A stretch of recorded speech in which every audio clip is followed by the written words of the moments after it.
Hi, this is Dr. Doug Carlson, and today we're going to talk about young dentists and money. Normally in Dentaltown, I talk to all ages with my monthly column about money, but once a year there's a student supplement for doctors either right out of dental school or in their first 10 years of practice. I'd like to address those two issues in my next two videos.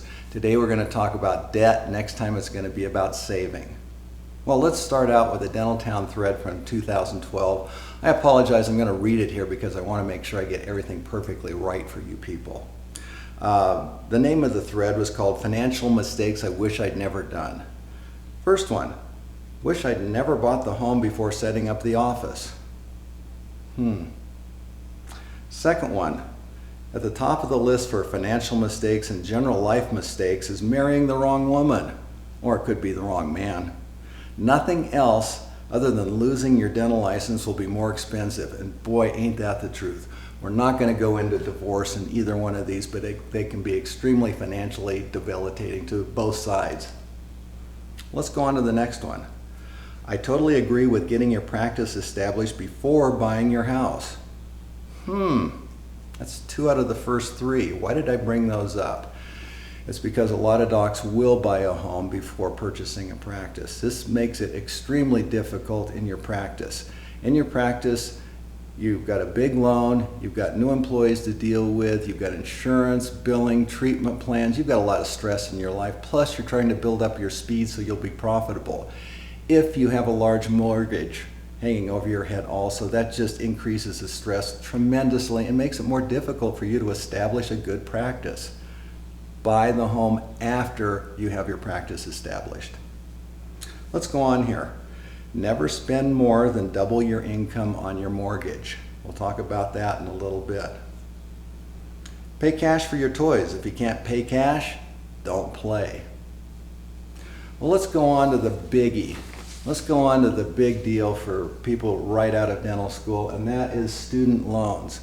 They are outrageous today compared to what they were in my day. When I graduated from dental school at UCLA in 1977, I had $15,000 in student loans. I thought that was onerous. I thought it was ridiculous. It took me well over a year to pay that off. And my friend at USC, he had $50,000 in student loans, and it took him several years. Oh, wah, wah, wah. Guess what? You guys from public universities now have up to $200,000 in student loans. At private dental schools, it's $400,000. It's a mortgage. This is tremendous debt.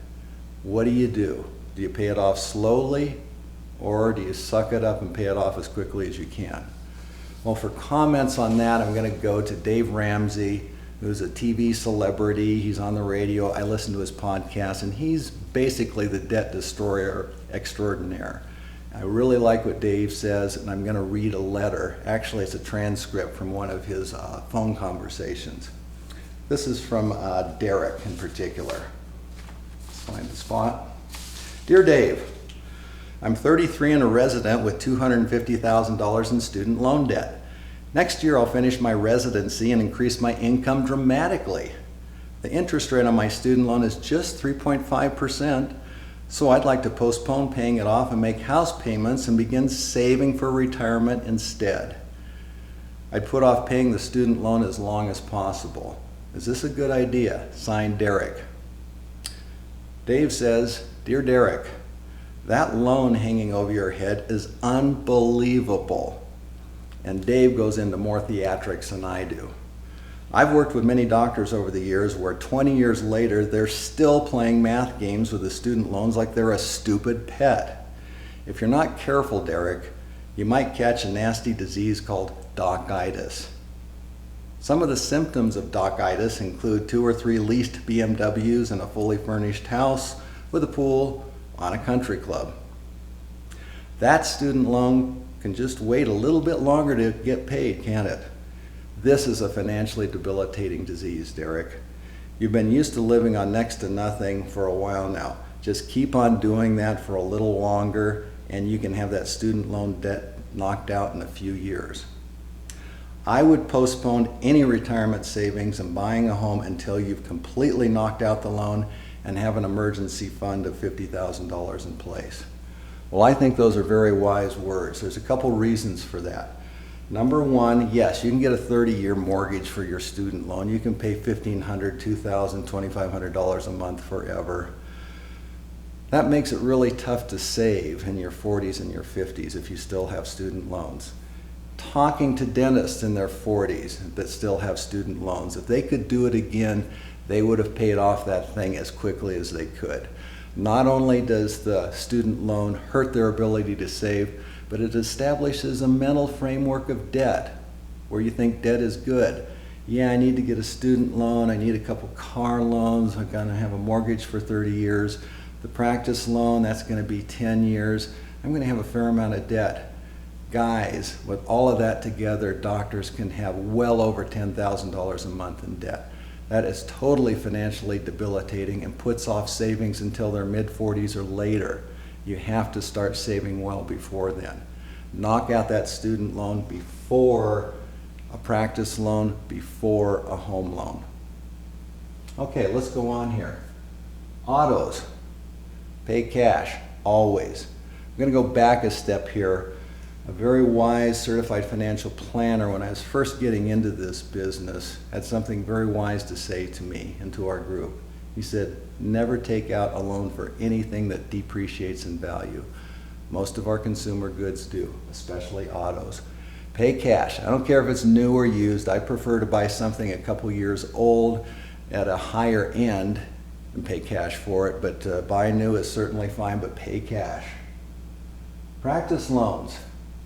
Practice loans don't depreciate. They actually aid you in earning income and building equity in your practice. Practice loans are good things, but make sure your practice loan is not too high so that you can't save consistently.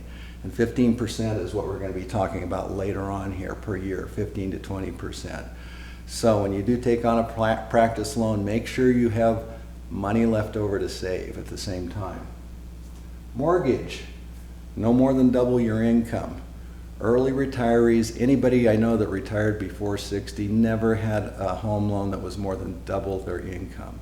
Sure, you can get higher priced homes, but they severely erode your ability to save. And the more expensive homes have more upgrades and more maintenance, which makes it even harder to save. So keep your home loans to double what your income is. Okay, there's going to be questions to me. There's a lot of dentists out there about age 40 that have all these loans, and they're going, man, I am really struggling. What do I do? There's specific things that you can do, and that's on an individual basis that can help. Please give me a call or email me if you have questions. My number is 760-535-1621. My email address is drcarlson@gmail.com. That's all small caps, all squished together, drcarlsen@gmail.com. Give me a call or write me anytime. Thanks so much for listening in, and have a great week.